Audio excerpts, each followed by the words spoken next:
അപ്പോൾ hello guys, ഇന്നത്തെ video എന്ന് പറയുന്നത് നമ്മൾ ഫ്രണ്ട്സ് എല്ലാവരും കൂടെ ട്രിപ്പ് വന്നിരിക്കുകയാണ്. വേറെ ഇടത്തേക്കല്ല, നമ്മളെ കൊല്ലത്തുള്ള സാമ്പ്രാണിക്കൊടിയിലേക്കാണ്. അപ്പോൾ ഇതിനെക്കുറിച്ച് പ്രത്യേകിച്ച് ഒരു വീഡിയോ ചെയ്യേണ്ട ആവശ്യമില്ല, ജസ്റ്റ് ഒരു മെമ്മറി മാത്രമാണ്. അപ്പോൾ എൻ്റെ കൂടെ വന്നവർ ആരൊക്കെയാണെന്ന് ഞാൻ കാണിച്ചു തരാം. അപ്പോൾ അടുത്ത വീഡിയോയിലോട്ട് നമ്മൾ കാണിച്ചു തരാം. നമ്മളിപ്പോൾ സ്ഥലം എത്തിയിട്ടുണ്ട്. അപ്പോൾ ഏതായാലും അങ്ങോട്ടുള്ള എല്ലാവരും പരിചയപ്പെടുത്തില്ല. അപ്പോൾ ഏതായാലും പുതിയൊരു വീഡിയോയിലേക്ക്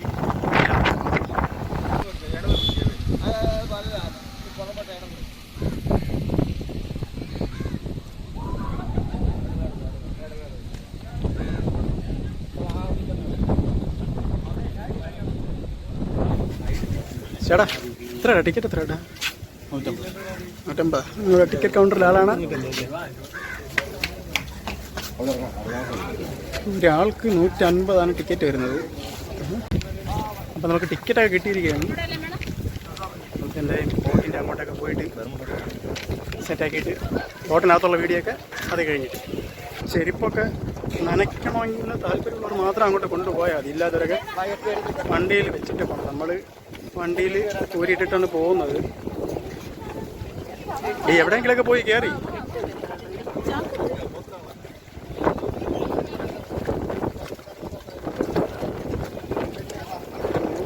അടിച്ചതിൽ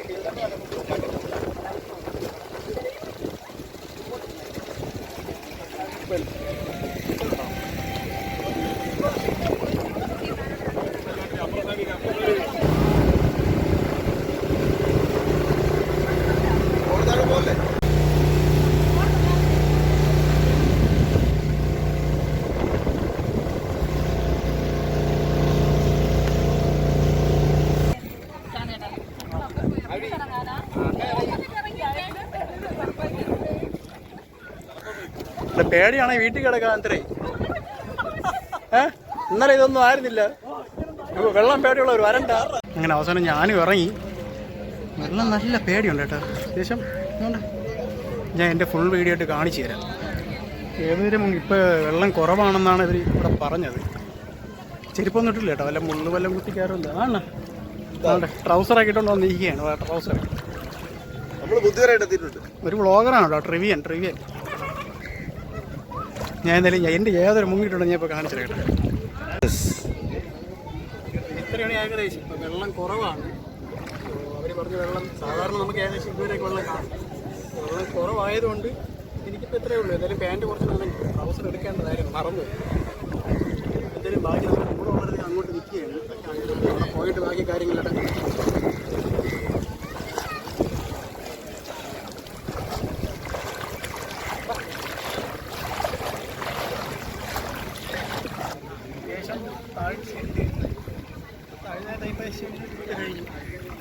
അങ്ങോട്ട് പോകുന്നത് എങ്ങനെയാണെന്ന് അറിയത്തില്ല. പറഞ്ഞിട്ട് വെള്ളം കുറവാണെന്ന്. അപ്പോൾ ഇവിടെയൊക്കെ സാധാരണ അത്യാവശ്യം നല്ല വെള്ളം കാണും. അതിൻ്റെ അടുത്ത് ഇനി നമുക്ക് തുരുത്തി ഇവിടെയൊക്കെ പോകണം. അതെങ്ങനെയാണെന്ന് ഇവരൊക്കെ ചോദിച്ചിട്ട് എങ്ങനെയാണെന്ന് പോവാം.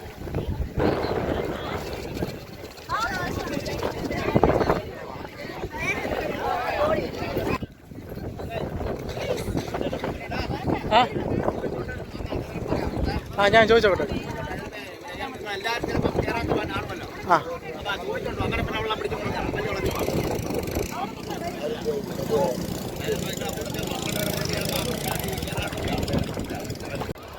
ഞാൻ സംഭവം എന്ന് വെച്ച് കഴിഞ്ഞാൽ നമുക്കിവിടെ വരുമ്പോഴത്തേക്കും നമ്മൾ അവിടെ നിന്ന് വന്ന ബോട്ടുകളല്ലാതെ ഇവിടെ വരുമ്പോൾ കുറച്ച് നമ്മളിപ്പോൾ കാണുന്നില്ല, കുറച്ച് ഇതുപോലെ വള്ളങ്ങളുണ്ട്. അപ്പോൾ അതൊക്കെ കിടക്കും.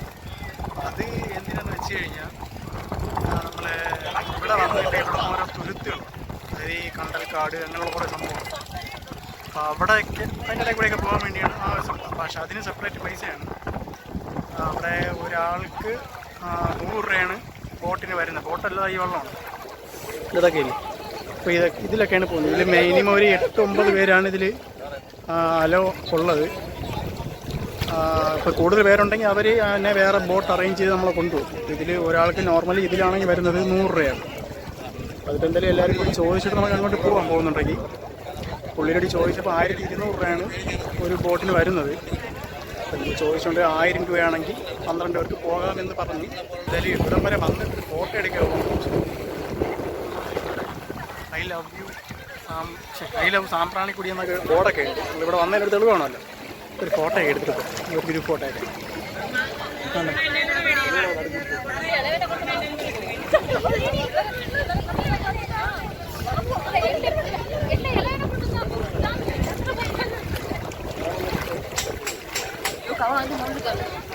അവിടെ യൂട്യൂബിലൊന്ന് പല കാണിച്ചോട്ടെ. അടിപൊളി.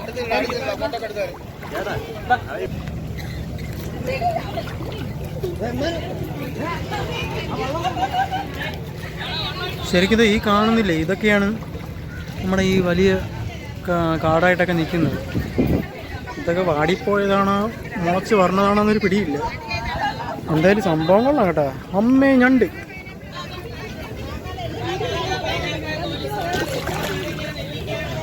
ഇതിൻ്റെ ഈ മരങ്ങളുടെ ഇടയിലൊക്കെ കയറണം, സൂക്ഷിച്ച് കയറണം കേട്ടോ. കടിയില്ലേ പോയ ഇവിടെ കണ്ടു കേട്ടോ സംഭവം. ഞാനെ കാണാനില്ലേ.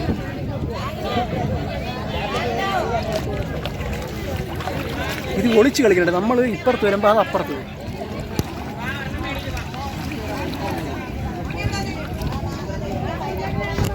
ഇങ്ങനെ കുറേ സംഭവം കൂടെ ഉണ്ട്. ഈ വന്നിട്ട് മരത്തിൽ കയറുന്നവരും ഇടയിൽ പോകുന്നവരൊക്കെ ഒന്ന് ശ്രദ്ധിച്ചോണം കേട്ടോ. ഞണ്ടും അങ്ങനെയുള്ള കടി കിട്ടുന്ന ഐറ്റംസൊക്കെ ഇവിടെ ഉണ്ട്. പിന്നെ ഇവിടെ വന്നു കഴിഞ്ഞാൽ ചെറിയൊരു പ്രശ്നമുണ്ട്. സംഭവം എന്ന് വെച്ചാൽ എവിടെയാണ് താഴ്ച കൂടുതൽ എവിടെയാണ് താഴ്ച കുറവെന്നൊന്നും പറയാൻ പറ്റില്ല. ചിലയിടത്ത് നമുക്ക് മുട്ടിൻ്റെ താഴെ വരെ ആയിരിക്കും, ചിലത് മുട്ടിൻ്റെ മുകളിൽ വരെ വെള്ളം കയറും. പിന്നെ വേറൊരു മെയിൻ പ്രശ്നം എന്ന് പറയണത്, ഇവിടെ നമുക്ക് കറക്റ്റായിട്ട് ഇത് വന്നു കഴിഞ്ഞാൽ ഒരു സ്വസ്ഥമായിട്ട് നമുക്ക് എക്സ്പ്ലോർ ചെയ്യാൻ പറ്റത്തില്ല. കാരണം ഇവിടെ നമുക്ക് ഞാൻ പറഞ്ഞില്ലേ മറ്റേ തുരുത്തിലൊക്കെ പോകുന്ന ആളുകൾ, അപ്പോൾ അവർ ഈ ബോട്ടിൻ്റെ ആളുകളാണ്. അപ്പോൾ അവർ ഈ നമ്മളെ പുറകെ ഇങ്ങനെ നടക്കും. ഇത്ര രൂപയ്ക്ക് കൊണ്ടുപോകാം, ഇത്ര രൂപയ്ക്ക് കൊണ്ടുപോകാം, ഇത്ര പേരുണ്ടെങ്കിൽ ഒരു 1000 രൂപയ്ക്ക് മിനിമം ഒരു 1200 കോസ്റ്റ് പറയുന്നത്. അപ്പോൾ ഒരു ചുമ്മാ നമ്മൾ ക്യാൻവാസ് ചെയ്യാൻ വേണ്ടി 1200 പറഞ്ഞിട്ട് പിന്നെ ഇങ്ങനെ പറയും 1000 രൂപയ്ക്ക് കൊണ്ടുപോകാം, നിങ്ങൾ വന്ന് ചോദിച്ചുകൊണ്ട് 1000 രൂപയ്ക്ക് കൊണ്ടുപോകാം, 800 രൂപയ്ക്ക് കൊണ്ടുപോകാം. പക്ഷേ അത്യാവശ്യം നല്ല വ്യൂ. ഞാനതിൽ പോയില്ല, പോകണമെന്നുണ്ട്. കൂടെ വന്നവർക്കൊക്കെ പോകണമെന്നുണ്ടെങ്കിൽ നമുക്ക് അങ്ങോട്ട് പോയാലേ പറ്റും. അപ്പോൾ എല്ലാവരുടെയും തീരുമാനിച്ചിട്ട് പോകുന്നെങ്കിൽ പോകാം. പക്ഷേ എങ്ങനെയാണ് അവർ പറയുന്നത്, അരമണിക്കൂറോളം നമ്മൾ ഈ കണ്ടൽക്കാടിൻ്റെയൊക്കെ ഇടയിൽ കൂടി ഇങ്ങനെ കൊണ്ടുപോകും. ഇവിടെ നമുക്കിങ്ങനെ വേറെ ഒന്നുമില്ല. നമ്മളിങ്ങനെ ഈ മുട്ടിന് അത്രയുള്ള വെള്ളത്തിലിങ്ങനെ അങ്ങോട്ടും ഇങ്ങോട്ടും നടക്കാം. കായലിൽ ഇറങ്ങാനൊക്കെ പേടിയുള്ളവർക്ക്, നീന്താൻ പേടിയുള്ളവർക്കൊക്കെ ഇവിടെ വന്ന് അത്യാവശ്യം നല്ല രീതിയിൽ നീന്താം. കുളിക്കണമെന്നുള്ളത് കുളിക്കാം, മര്യാദ നിൽക്കണമെങ്കിൽ മര്യാദയ്ക്കാം. പിന്നെ ഞണ്ട്, ഞാൻ പറഞ്ഞല്ലോ ഞണ്ട് അങ്ങനെയുള്ള സംഭവങ്ങളൊക്കെ സൂക്ഷിച്ചോളൂ. ഈ മരത്തിൻ്റെ മുകളിൽ കയറുമ്പോഴും സൈഡിൽ നിൽക്കുമ്പോഴൊക്കെ ജസ്റ്റ് ഒന്ന് ശ്രദ്ധിച്ചോളാം. കടി കിട്ടിക്കഴിഞ്ഞിട്ട് പിന്നെ ഒന്നും പറയാൻ പറ്റില്ല. എന്തായാലും സംഭവം അടിപൊളിയാണ്. ഫ്രീ ആയിട്ടിരിക്കാൻ ഫാമിലിയെ കൊണ്ട് വന്നു കഴിഞ്ഞാൽ വേറെ പേടിക്കാനൊന്നുമില്ലാതെ നല്ലപോലെ. പക്ഷെ പൈസ ഇവിടെ കൈ വയ്ക്കണം കേട്ടോ. ഇവിടെ വന്നു കഴിഞ്ഞാൽ നമ്മളിപ്പോൾ സാധാരണ ഇപ്പോൾ ഒറ്റയ്ക്കൊക്കെയാണ് വരണമെങ്കിൽ, ഇപ്പോൾ ഒരു ഫാമിലിയായിട്ടൊക്കെ വരണമെങ്കിൽ നമ്മൾ ജസ്റ്റ് ഈ ഒരു ക്യാൻവാസ് ചെയ്യുമ്പോഴത്തേക്ക് ഈ തുരുത്തിലോട്ടൊക്കെ പോകും. കാരണം അവിടെ എന്താണെന്ന് അറിയാനുള്ളൊരു ക്യൂരിയോസിറ്റി ഉണ്ടല്ലോ, അത്രേ ഉള്ളൂ. ഇവിടെ പിന്നെ പ്രത്യേകിച്ച് കാണാനൊന്നുമില്ല. ഇങ്ങനെയൊക്കെ കണ്ടിടത്തൊക്കെ വന്നിങ്ങനെ നിൽക്കാം. ഒരുപാട് ആളുകളുണ്ട്, നമ്മൾ മാത്രമല്ല. പിന്നെ മെയിനായിട്ട് സംഭവം എനിക്ക് വേറെ തോന്നുന്നതെന്ന് വെച്ച് കഴിഞ്ഞാൽ ഒരു സങ്കടം, വേറെ ഒന്നുമില്ല. നമ്മളിപ്പോൾ കുറച്ച് നേരം നമ്മൾ വെള്ളത്തിൽ നിൽക്കുമ്പോൾ തന്നെ നമുക്ക് കാലൊക്കെ നല്ല മരവിക്കും. അപ്പോൾ അത്യാവശ്യം ഇവിടെ ഇപ്പം ഞാൻ വന്നിറങ്ങിയപ്പോൾ നല്ല തണുപ്പുണ്ടായിരുന്നു. ഇപ്പോൾ ആ തണുപ്പുമായിട്ട് യോജിച്ചങ്ങ് പോയി. ഇവിടെ ഈ വെള്ളം കൊടുക്കാൻ ആൻറ്റിമാരുണ്ടല്ലോ, ഇവർ രാവിലെ തൊട്ട് ഏകദേശം ഇവിടെ സ്റ്റാർട്ടിങ് 9 മണിക്കാണ്. അപ്പോൾ 9 മണിക്കാകുമ്പോൾ 8:30 തൊട്ട് അവർ ഇവിടെ ഈ വെള്ളത്തിൽ തന്നെയാണ് നിൽക്കുന്നത്. വൈകിട്ട് വരെ ഈ നിൽപ്പ് ഇങ്ങനെ നിൽക്കും. ഈ കഷ്ടപ്പെട്ടിങ്ങനെ നിൽക്കണത് ശരിക്കും പറഞ്ഞാൽ അവർക്ക് നമ്മൾ മേടിക്കുന്ന ഓരോന്നും പൈസ അവർ ലാഭം, അത്രയേ ഉള്ളൂ. അപ്പം അവരിൽ നിന്ന് എന്തെങ്കിലുമൊക്കെ മേടിച്ച് കഴിഞ്ഞാൽ അത്രയും നല്ലത്. അല്ല നമ്മൾ പുറത്തുനിന്ന് കൊണ്ടുവന്ന് കഴിക്കുന്നതിനെക്കാട്ടി അവിടെ നിന്നൊക്കെ മേടിച്ച് കഴിഞ്ഞാൽ അത്രയും നല്ലത്. ഇവിടെ വേറെ പ്രത്യേകിച്ച് ഇതൊക്കെ തന്നെ ഉള്ളൂ എക്സ്പ്ലോർ ചെയ്യും. ഇതിൽ നമ്മൾ അങ്ങോട്ട് പോകുന്നുണ്ടെങ്കിൽ അതിൻ്റെ വീഡിയോ ഒക്കെ ഇതിൻ്റെ തുടർച്ചയായിട്ട് കാണിച്ചു തരാം. അത് കണ്ട 2-3 ഒരു കൊച്ചു പിള്ളേരാണ് കേട്ടോ. കൊച്ചു പിള്ളേർ അവർ ശരിക്കും പറഞ്ഞ് ഈ രക്ഷാകർത്താക്കൾ കായലിലും കുളത്തിലൊക്കെ വിടാൻ മടിക്കണത് അവിടെ നല്ല താഴ്ചയൊക്കെ ഉള്ളതുകൊണ്ടാണ്. പക്ഷെ ഇവിടെ ആകുമ്പോൾ അത്യാവശ്യം താഴ്ന്ന് പോകത്തില്ല, നീന്തി കുളിക്കാം. അങ്ങനെ ഉണ്ടാണ് നീന്തി കുളിക്കാം. നമുക്കും നാണക്കേടൊന്നും വിചാരിക്കണ്ട, നീന്താൻ അറിഞ്ഞൂടാ എന്നൊന്നും ഇവിടെ ആരും അറിയത്തൊന്നുമില്ല. വന്ന് നല്ല രീതിയിൽ നീന്തി കുളിക്കാം. ഇതൊക്കെയാണ് ഞാൻ പറഞ്ഞ വള്ളങ്ങളുണ്ട് ഇവിടെ. ഇവർ സംബന്ധിച്ചമായി അവർ നമ്മളെ കൊണ്ടുപോയി കഴിഞ്ഞാൽ നമ്മളിൽ നിന്ന് കിട്ടുന്ന ലാഭം അത്രയേ ഉള്ളൂ. പക്ഷെ നമുക്കതൊരു എന്താ പറയുക, അവരിങ്ങനെ പുറകെ ചോദിക്കും ഇങ്ങനെ 1200 1000 രൂപ കൊണ്ടുപോകാം ഇത്ര പേരുണ്ടെങ്കിൽ എന്നൊക്കെ പറയും. ആവശ്യമുള്ളവർക്കാണെങ്കിൽ പോവാം. പോയി അതൊക്കെ അവിടെയൊക്കെ നമുക്ക് ഇനി വല്ലപ്പോഴൊക്കെയല്ലേ വരാൻ പറ്റൂ. ഫാമിലിയെ കൊണ്ട് നമുക്ക് ജസ്റ്റ് എൻജോയ് ചെയ്യാം. ഇപ്പോൾ വരരുതെന്ന് ഞാൻ ആരോടും പറയില്ല. ഇപ്പോൾ അത്യാവശ്യം ഇവിടെയൊക്കെ നല്ല രീതിയിൽ നമുക്ക് വന്ന് ടൈം സ്പെൻഡ് ചെയ്യാനും ഹാപ്പി ആയിട്ടിരിക്കാനൊക്കെ പറ്റിയ സ്പേസാണ്. നല്ല നല്ല ഫോട്ടോസൊക്കെ എടുക്കുക. അതായത് ഇതാണ് ഞാൻ പറഞ്ഞത്, ചേച്ചിമാരിങ്ങനെ വെള്ളത്തിൽ ഇങ്ങനെ നിന്ന് ഇതൊക്കെ കൊണ്ട് വെക്കുന്നില്ലേ. അപ്പോൾ നമുക്കാണെങ്കിൽ ഇപ്പോൾ എന്നെ കൊണ്ട് പറ്റത്തില്ല. ഈ എത്ര ഇങ്ങനെ വരും ഒരു 6-7 മണിക്കൂർ കണ്ടിന്യൂസ് ഇങ്ങനെ വെള്ളത്തിൽ നിൽക്കണം. ഒന്നും നടക്കത്തില്ല. ഇവിടെ ഒരാളല്ല, ഏകദേശം ഒരു 10-15 പേര് ഇതിന് വേണ്ടി ഉണ്ട്. പക്ഷേ ഇത് ഇങ്ങനെ ഡെയിലി ഇത് കൊണ്ടുവരണം, ഇവിടെ എല്ലാം സെറ്റ് ചെയ്ത് ഇവിടെ വെക്കണം. അവർക്ക് അതിൻ്റേതായ പാടുകളുണ്ട്. അതാണ് ഞാൻ ഉദ്ദേശിച്ചത്. നമ്മൾ പുറത്തുനിന്ന് ഒന്നും വന്ന് കഴിക്കാതെ ഇവിടെ വന്ന് എന്തെങ്കിലും മേടിച്ച് കഴിഞ്ഞാൽ അവർക്കൊരു സഹായം, അത്രേ ഉള്ളൂ. അമ്മേ കുഴി ഇവിടെ മുടിഞ്ഞ കുഴിയുടെ എൻ്റെ ബാഗ് നനഞ്ഞ ചേട്ടാ. അയ്യോ,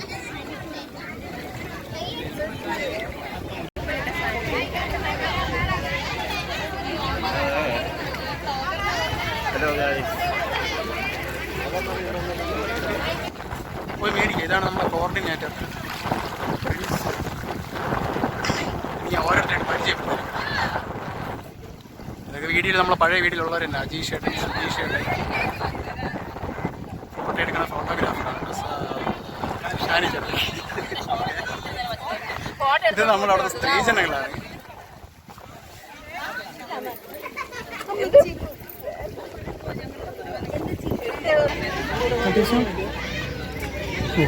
നല്ല മെനക്കേട് പണിയുണ്ട് കേട്ടോ. രാവിലെ തൊട്ട് വൈകിട്ട് വരെ ഈ ഇങ്ങനെ നിൽക്കണം.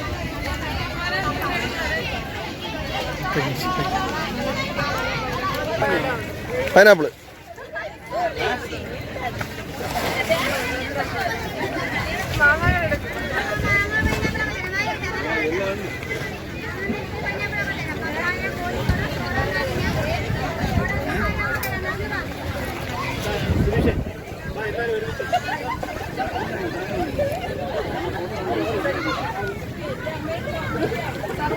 പൈനാപ്പിൾ നമ്മൾ മേടിച്ചിട്ടുണ്ട്.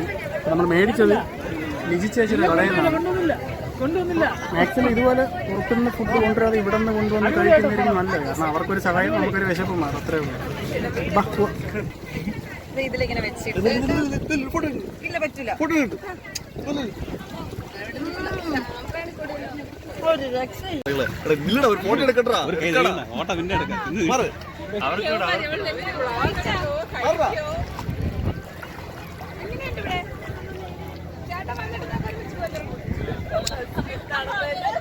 സംഭവം എന്ന് വെച്ച് കഴിഞ്ഞാൽ അതെന്തുവാ സംഭവം എന്താ, മരിച്ചിനിയും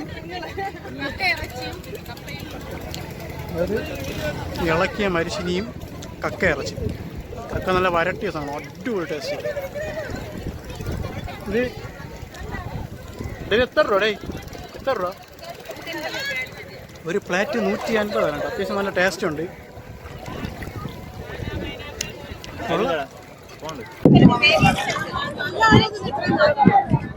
നമ്മുടെ കൂടെ വന്നൊരു ചേച്ചിയുടെ വാച്ചാണ് സംഭവം. ആദ്യമേ ഇറങ്ങിയപ്പോഴേ ആവശ്യമുള്ളതൊക്കെ ബാഗിൽ വെച്ചിട്ട് വരാൻ വേണ്ടി പറഞ്ഞാണ്. പക്ഷെ ഒന്നും കൊണ്ടുവന്നില്ല. ഒന്ന് മിസ്സായിട്ടുണ്ട്, വെള്ളത്തിന്റെ അടിയിൽ നിന്ന് കളഞ്ഞു എന്ന് പറഞ്ഞ് നമ്മളെ കൊണ്ട് പിന്നെ ഇതൊക്കെ അല്ലേ പറ്റും എടുത്ത് കൊടുക്കാൻ വേണ്ടി. അപ്പൊ സാധനം ഡെഡ് ആയിട്ടുണ്ട്, ഫുള്ളി ഡെഡാണ്. സാധനം കൊണ്ട് നമുക്ക് കൊടുക്കാം. അത് ചത്ത സാധനം കിട്ടിയെങ്കിൽ ഹാപ്പി ആവട്ടെ.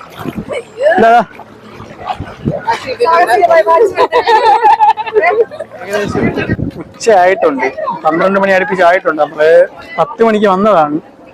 എല്ലാവർക്കും വിശം തുടങ്ങി. അപ്പൊ ഇവിടെ നമുക്ക് വിശപ്പിനായിട്ട് കഴിക്കാനുള്ള ഫുഡായിട്ടൊന്നുമില്ല. നമുക്കത് പുറത്തുവിട്ട് കഴിക്കാം. അപ്പൊ അത് കഴിഞ്ഞ് എന്തായാലും ഇവിടെ നമുക്ക് ഇറങ്ങാം. 2-2.5 മണിക്കൂറായി നമ്മൾ സ്പെൻഡ് ചെയ്യാൻ തുടങ്ങിയിട്ട്. അപ്പൊ ഇവിടെ നിന്ന് നേരെ അടുത്ത് ഒരു പ്ലാനിങ് ഉണ്ട്, നല്ലൂർത്തുരുത്ത് പോകണമെന്നൊരു പ്ലാനിങ് ഉണ്ട്. അവിടെ പോയിട്ട് ഡ്രൈവറോട് കൂടി ലൊക്കേഷനൊക്കെ ഒന്ന് ചോദിച്ചിട്ട് നമുക്ക് അങ്ങോട്ട് പോകാം. അപ്പൊ എന്തായാലും സാമ്പ്രാണിക്കുടിയിലെ ഇന്നത്തെ കാഴ്ച ഇവിടെ തീരെയാണ്. അപ്പൊ നമുക്ക് അടുത്ത കാഴ്ച ഉണ്ടെങ്കിൽ അങ്ങോട്ട് പോകാം, അല്ലെങ്കിൽ ഈ വീഡിയോ അവിടെ വെച്ച് അവസാനിക്കുന്നു.